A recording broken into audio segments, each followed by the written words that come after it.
Você já parou para pensar que aquela coleção que você tem em casa está relacionada com a matemática? Não? Então veja. Conjunto é qualquer coleção de objetos que você tem em casa. Objeto é qualquer coisa, peça, artigo de compra e venda, um objeto comum como um móvel, uma garrafa, um cinzeiro, etc. Coleção é o conjunto ou reunião de objetos da mesma natureza ou que tem qualquer relação entre si, ou seja, a coleção dos números inteiros é um conjunto, seus CDs de música formam um conjunto e por aí vai. Cada objeto que é qualquer coisa, peça, artigo de compra e venda, um objeto comum como um móvel, uma garrafa, um cinzeiro, etc., de um conjunto que é qualquer coleção de objetos que você tenha em casa é chamado de elemento. Ou seja, cada uma das letras do alfabeto é um elemento do conjunto alfabeto. Cada CD da sua coleção é um elemento do conjunto CD.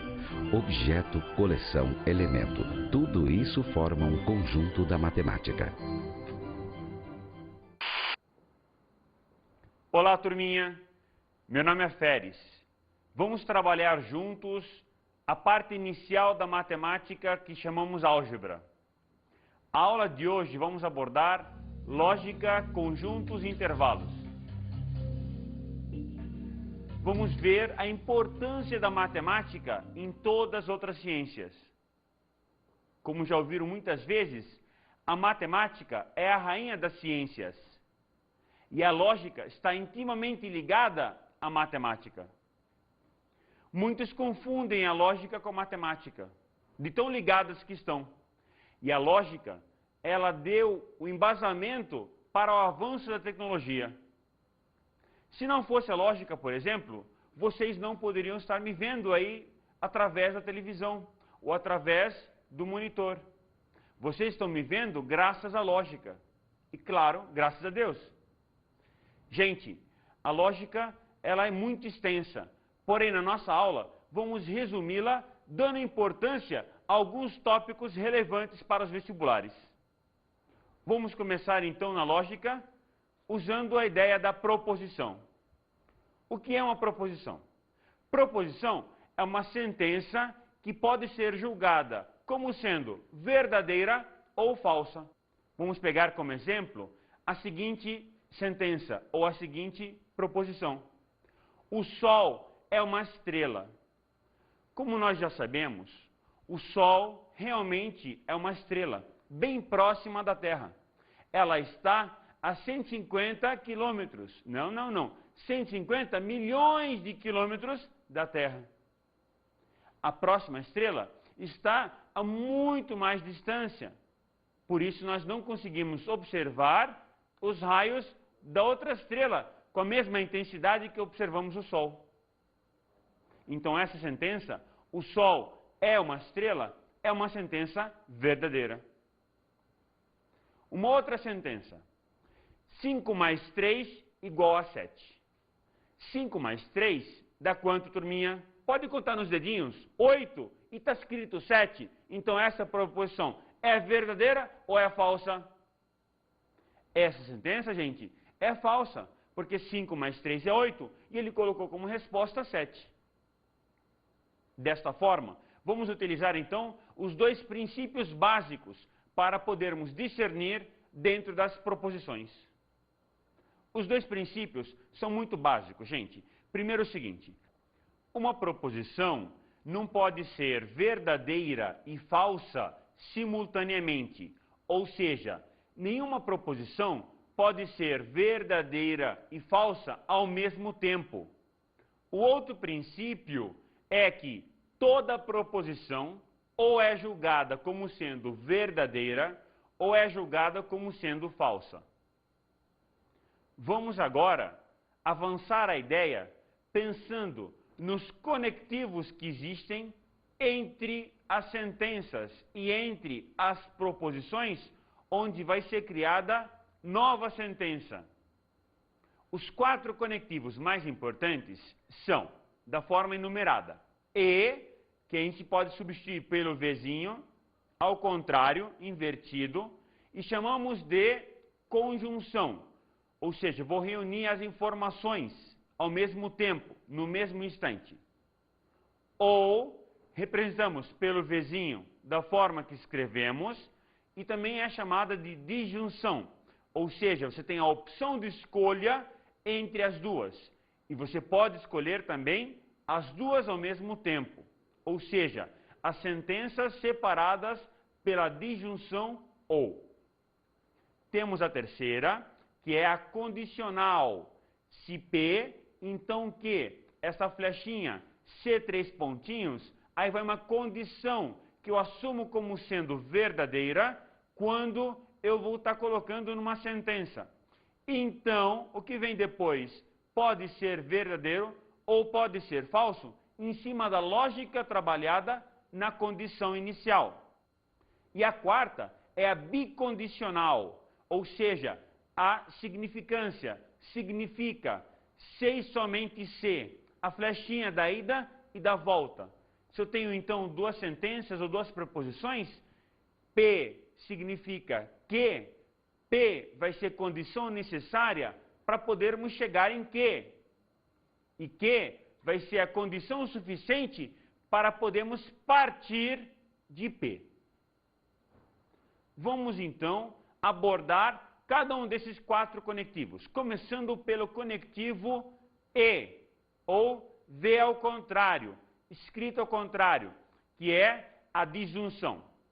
Quando essa sentença completa é verdadeira, P e Q, a frase inteira será verdadeira somente quando as duas proposições P e Q forem verdadeiras, ou seja, quando P e Q forem falsas, ou quando uma delas for falsa, a frase inteira é falsa.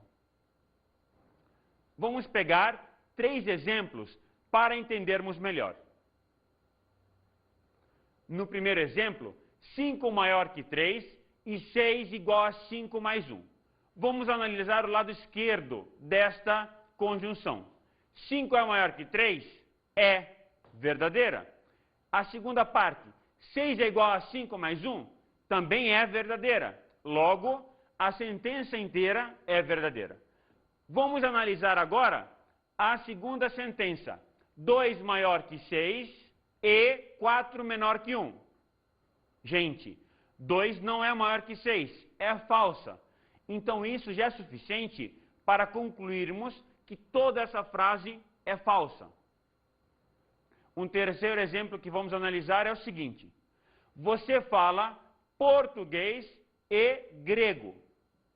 Se você fala grego e português, automaticamente essa sentença é verdadeira. Como sabemos, gente, a maior parte das pessoas no Brasil não falam grego. Então, se você, meu caro aluno que está assistindo, não fala grego, a minha frase é falsa. Você fala português e grego, passa a ser falsa. No caso de você falar português e grego ao mesmo tempo, aí sim, você está falando uma das duas línguas, mas você fala as duas, você domina as duas. Logo, essa sentença por completa é verdadeira. Vamos analisar agora a segunda disjunção, ou seja, o segundo conectivo, Vzinho, P ou Q. Quando que esta disjunção será verdadeira? Diferentemente da conjunção E, neste caso, basta que uma das duas proposições sejam verdadeiras para que a sentença por completa seja verdadeira. Então, a sentença P ou Q é verdadeira se uma delas for verdadeira. Analisaremos 3 exemplos também. Primeiro, 8 maior que 6 ou 8 igual a 7 mais 1. O lado esquerdo diz que 8 é maior que 6. É verdade, João? Isso aí, grande garoto. É sim, é maior que 6. Então é verdadeira. E o lado direito dessa disjunção? 8 igual a 7 mais 1. É verdadeira? É também. Mas não precisava ser verdadeira, porque a primeira parte já é verdadeira. Logo, a sentença inteira é uma verdade. Vamos analisar então agora um segundo exemplo. 5 maior que 8 ou 5 igual a 8? Gente, 5 não é maior que 8, então é falsa. E nem 5 igual a 8, também é falsa. Logo, a sentença por completa é falsa. Vamos pegar agora a mesma frase que usamos no exemplo anterior. Você fala português ou grego. Agora sim, não importa se você fala grego ou não, mas você que está me assistindo fala português. Logo, essa sentença é verdadeira. Ou seja, quando eu uso ou, automaticamente, basta que uma delas seja verdadeira para que a sentença por completa seja verdadeira. Um outro exemplo agora, em cima do próximo conectivo, o condicional. P, então que? Se P é a condição necessária, vou concluir que quando que ela será verdadeira e quando que ela será falsa. A condicional será falsa somente quando P, que é a condição necessária, for verdadeira e a sua conclusão lógica for falsa. Vamos pegar exemplos para entendermos melhor. Se 5 é maior que 3, então 5 é maior que 2. A parte esquerda desta implicância, 5 maior que 3, é uma verdade. Vamos ter que analisar a parte da direita dessa implicância, ou desta condicional. A parte da direita é 5 maior que 2. E 5 maior que 2 também é verdade. Então a sentença como um todo é uma verdade. Vamos analisar a próxima sentença. 5 maior que 3 implica em 5 ser maior que 6. Gente, 5 maior que 3 é uma pura verdade. Porém, 5 nunca vai ser maior que 6. Logo, está implicando numa coisa falsa. Então, ela vai ser falsa. Um outro exemplo que eu posso pegar é o seguinte. Se eu tenho um número qualquer maior que 4, será que esse número qualquer maior que 4 é maior que 5? Se eu tenho um número maior que 4, automaticamente, nem sempre ele vai ser maior que 5. Então é falsa essa afirmação. Se eu pegar agora e dizer, eu tenho um número qualquer maior que 4, então esse número certamente é maior que 3. Com certeza, se esse número é maior que 4, ele é maior do que qualquer número menor que 4. Então, essa sentença é verdadeira. Analisaremos agora o que significa, a significância. Se P, então Q já foi analisada. Agora, P, sei somente Q, ou seja, P vai ser a condição necessária e Q vai ser a condição suficiente. Essa bicondicional será verdadeira em quais casos? A bicondicional será verdadeira quando as duas forem verdadeiras, ou quando as duas forem falsas ao mesmo tempo. Por exemplo, 3 maior que 2, sei somente se 3 é maior que 4. Gente, 3 é maior que 2 é uma verdade. Porém, 3 maior que 4 é falsa. Se 3 maior que 4 é falsa, automaticamente essa sentença inteira é falsa. Por quê? Ou as duas são verdadeiras ou são falsas para que ela seja verdade. Como uma delas é falsa, logo a sentença inteira é falsa. Vamos analisar um segundo exemplo. 3 é par, sei somente se 2 é ímpar. 3 é par? Que isso, professor? Calma aí, tá errado esse negócio aí. Não tá, não. Eu estou analisando a sentença inteira.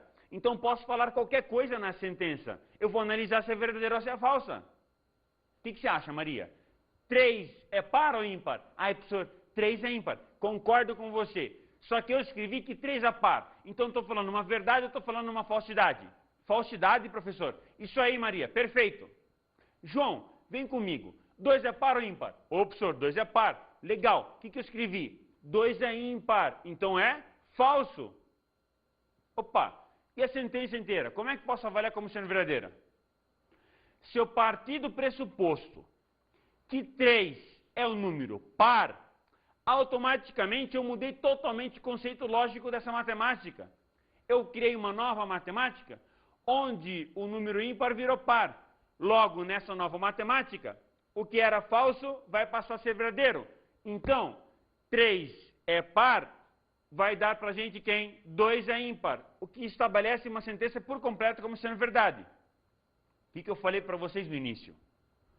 Falei que eu estou analisando as proposições e que a bicondicional, se e somente se, será verdadeira quando as duas forem verdadeiras ou quando as duas forem falsas.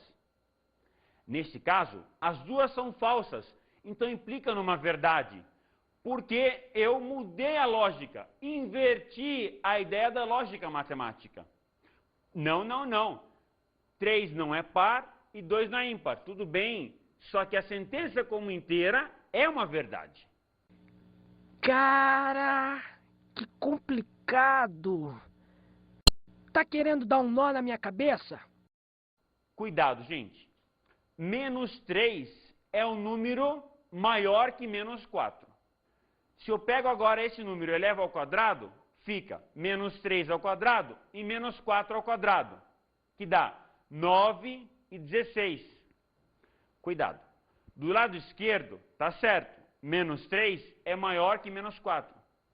Só que se eu elevar ao quadrado, fica 9 e 16, que é menor que 16. Se 9 é menor que 16, então é falso. Logo, eu não posso efetuar essa conta. Isto é um exemplo para a resolução de exercícios. Quando você está resolvendo exercícios e chega a algum valor desse tipo, se você elevar ao quadrado, tem que tomar cuidado. Que cuidado?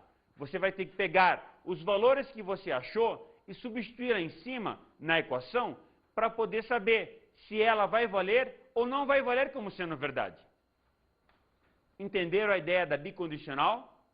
Que maravilha! O teu professor vai fazer mais exercícios pensando nessa ideia. Vamos agora negar uma condicional. Que condicional? Se P, então Q. Vamos achar a negação dela.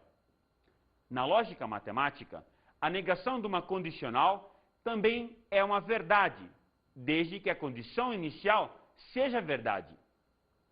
Eu tenho se P, então Q, e eu vou negá-la como? Muito simples. Se não Q, então não P. Para entendermos melhor a negação dessa condicional, vamos pegar o seguinte exemplo. Se x igual a 2, então x ao quadrado igual a 4, o que é uma verdade, porque elevando 2 ao quadrado, obtenho o resultado 4. A negação dela fica como? Se x ao quadrado diferente de 4, então x é diferente de 2. Professor, então se eu escrever se x é diferente de 2, então x ao quadrado é diferente de 4, é falso. É, sim senhor. Porque o x pode ser mais 2 ou pode ser menos 2, para que o quadrado dele seja 4.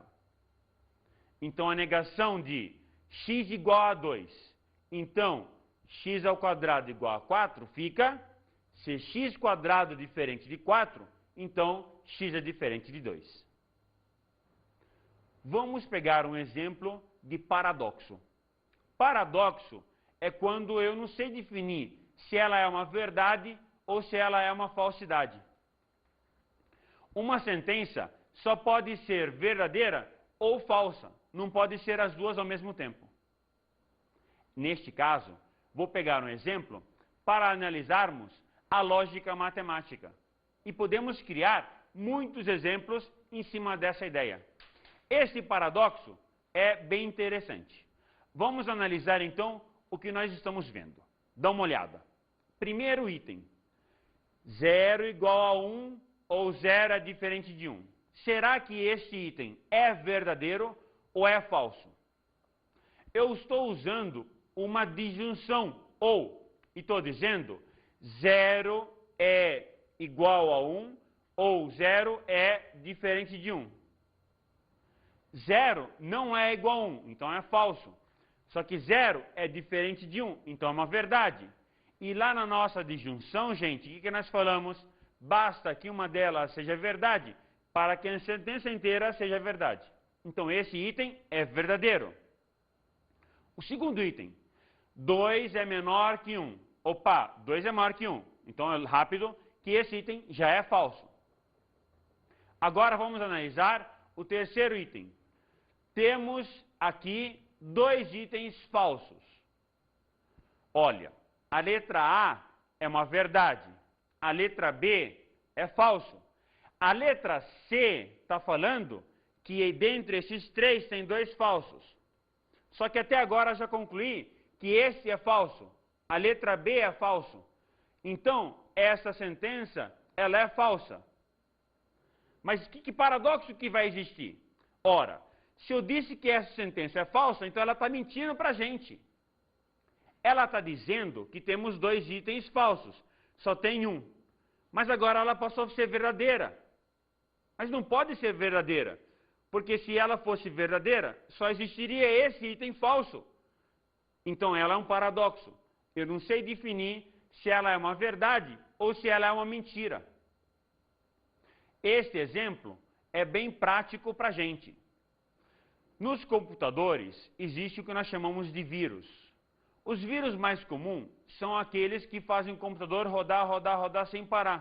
Essa é uma maldade que você vai ter que refazer, né, a digitação do seu computador. Esse loop que a gente chama do vírus acontece justamente nessa ideia do paradoxo.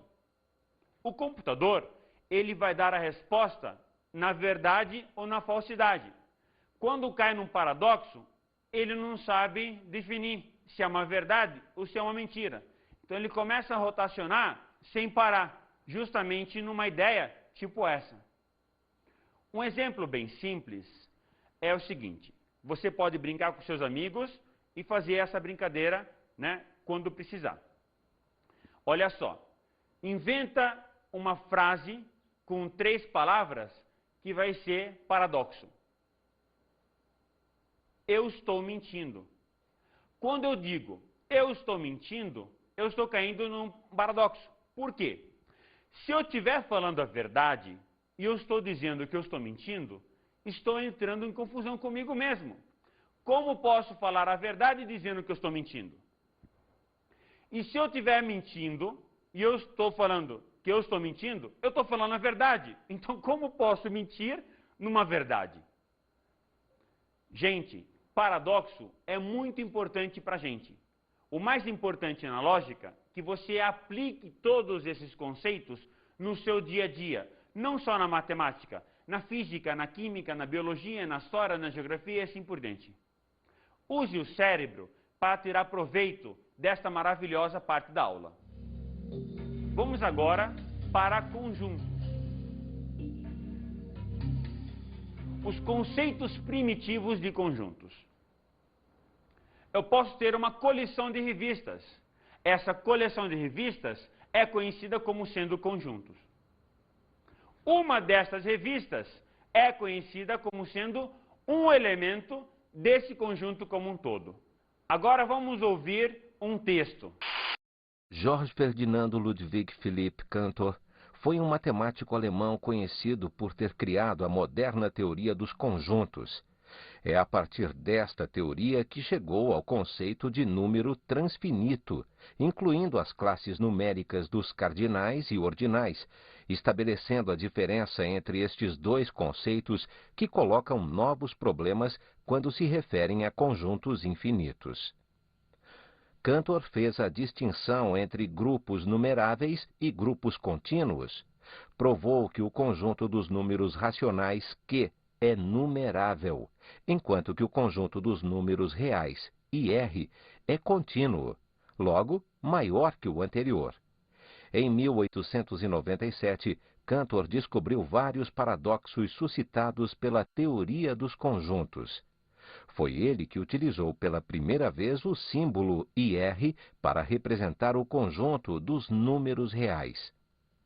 Os matemáticos modernos aceitaram plenamente o trabalho desenvolvido por Cantor na sua teoria dos conjuntos, reconhecendo-a como uma mudança de paradigma da maior importância. Então, nosso querido Cantor, há 100 e poucos anos atrás, ele classificou os conjuntos para quê? Para encher a gente ou para ajudar a gente e facilitar a nossa vida? Como nós falamos para vocês, a matemática é a rainha das ciências, então ela tem que ser o quê? Ela tem que ser o guia desse comboio, que são as ciências. Então, precisamos classificar os números em conjuntos distintos entre si, que possam ter alguns elementos em comum. Vamos então pensar da mesma forma que Cantor pensou, para podermos reunir esses conjuntos. Olha só, vamos começar com o conjunto dos números naturais. Os números naturais começam com a letra N, então vamos representar este conjunto com a letra N. Aqui no Brasil, contamos o 0, 1, 2, 3, 4 e assim por diante como sendo natural. Quando Cantor representou os números naturais, ele começou do 1. 1, 2, 3, 4, 5 e assim por diante. E não considerou o 0.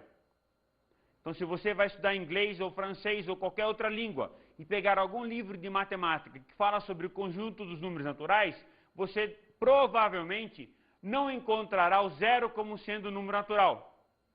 A ideia é muito simples. Quando eu pergunto você quantos anos você tem, você vai dizer para mim, tantos anos. Quando eu pergunto se você tem algum relógio, você vai dizer sim, tenho um relógio. Porém, se você não tiver relógio, o que você fala? Não tenho um relógio. Ou você fala, tenho 0 relógio. Não, não é natural falar 0. Como não é natural falar 0, automaticamente esse número não é o número natural. Porém, no Brasil, vamos estudar esse número como sendo o número natural. Uma curiosidade sobre o 0, que até os árabes, até 700 depois de Cristo, o 0 não era considerado como sendo número, porque não sabiam definir o que era nada. A partir dos árabes do ano 700 depois de Cristo, que o 0 foi introduzido na língua mundial. E o 0 aqui é zero em inglês, e assim por diante, em árabe é zefro, que vem de uma palavra árabe. Vamos avançar um pouquinho? Eu vou no bar e compro, por exemplo, um chocolate. Não tenho dinheiro, fico devendo. Daí existe a necessidade de criar outros números. Um pastor de ovelhas, basta contar quantas ovelhas tem. 1, 2, 3, 4. Então é natural ele contar. Agora começou a existir o comércio, então começou a ter a necessidade de trabalhar os números negativos. Os números negativos, menos 4, menos 3, menos 2, menos 1, 0, 1, 2, 3, 4 e assim por diante. Todos esses são números negativos e positivos. Negativos ou positivos, e tem o 0, que não é nem negativo, não é nem positivo. Todo esse conjunto é chamado como sendo o conjunto dos inteiros. Professor, por que eu represento com Z o conjunto dos inteiros? É muito simples. Porque o Cantor, sendo ele alemão, automaticamente vai usar a letra dele. Z de Zahl. Zahl em alemão significa integer em inglês, que significa inteiro em português. Agora, essa mesma pessoa que foi no bar era milionária, é muito rica. Deveu aquele dia, foi lá e pagou. Morreu e deixou a herança para os filhos. Se deixou a herança para os filhos, vai ter que dividir essa herança, vai dividir o que ela deixou para os filhos no número dos filhos. Por 2, ou por 3, ou por 4, ou por 5, ou por 6, ou por 7, conforme a quantidade de filhos que ela vai ter. Então a herança fez com que os matemáticos tivessem que raciocinar um pouco mais para chegar no número que vai ser escrito na forma de uma razão. Esse número escrito na forma de razão vai ser chamado como sendo conjunto dos números racionais. O que é um número racional? O número racional é um número que pode ser escrito na forma da razão entre dois números inteiros. Qualquer número racional é escrito na forma de uma razão. Inclusive o 0, que é um número racional. 0 dividido por 5, ou 0 dividido por 7, e assim por diante. Vamos então agora estudar o conjunto dos números naturais, inteiros e racionais no mesmo gráfico. Todo número natural é um número inteiro. E todo número inteiro é um número racional. Logo, o conjunto dos naturais está incluso dentro dos conjuntos dos inteiros, e o conjunto dos inteiros está incluso dentro do conjunto dos números racionais. E a dízima periódica? Será que a dízima periódica é um número racional? Toda dízima periódica pode ser escrita na forma de uma razão. Vamos verificar o seguinte exemplo. Se eu tenho P igual a 6,888888 3 pontinhos, esses 3 pontinhos significa que o 8 vai embora, não para mais. Ou seja, temos infinitos 8 depois dessa vírgula. Então, esse número é racional ou não é racional? Como nós percebemos, o 8 repetiu. Então, eu digo que essa dízima é periódica. Ela tem um período. Posso analisar como sendo 8, ou 88, ou 888, e assim por diante. Analisando essa dízima periódica como sendo 6,888, e tomando o 8 como sendo um período só, de um número só, eu vou poder calcular esse P. Vamos multiplicar esse número por 10. Então vai ficar 68,88883 pontinhos.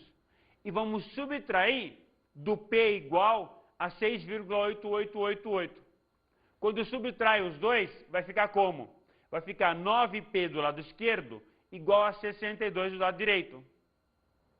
Não consigo simplificar, porque o 9 é múltiplo de 3 e o 62 não é múltiplo de 3. Não vou conseguir simplificar, então vou dividir. Fica 62 sobre 9, que é uma razão. Esse número, então, é um número racional. Qual é o menor número inteiro positivo? É o número 1, claro.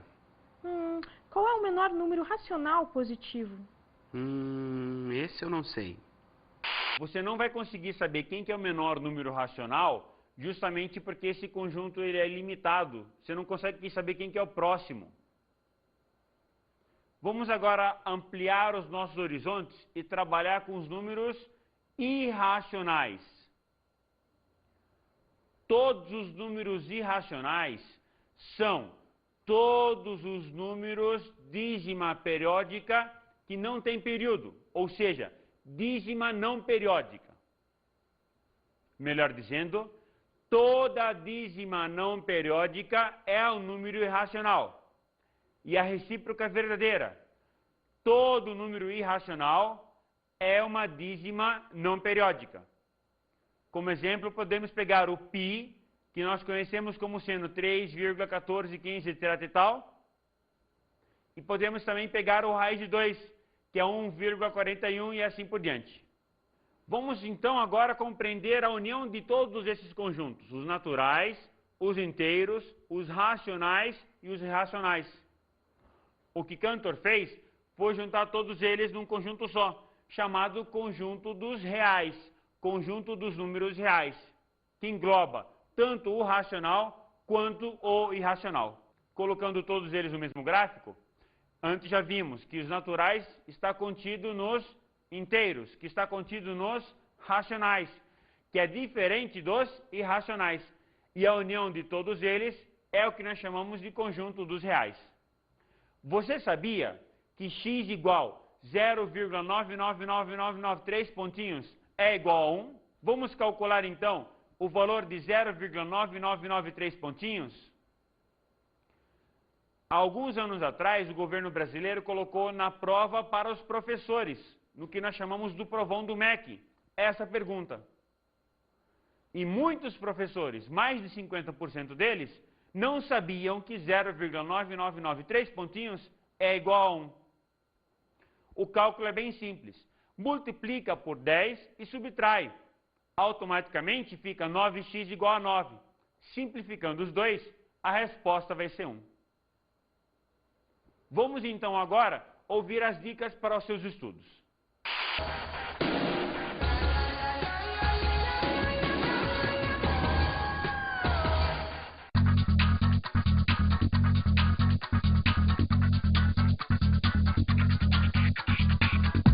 A nossa dica de hoje é que você relembre os conectivos e, ou, condicional e bicondicional. e saiba quando que elas serão verdadeiras. E também lembre dos conjuntos naturais, inteiros, racionais, irracionais e reais. Maravilhosos estudos para todos e até a próxima.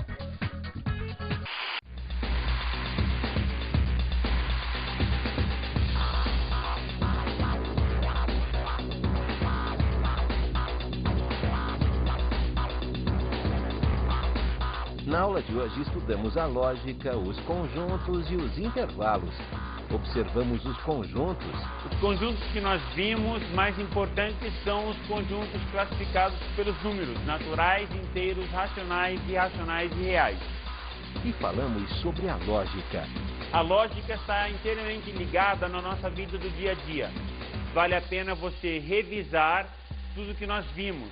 E, ou, condicional, se então, se somente se, que é bicondicional. E a negação da condicional. Bons estudos!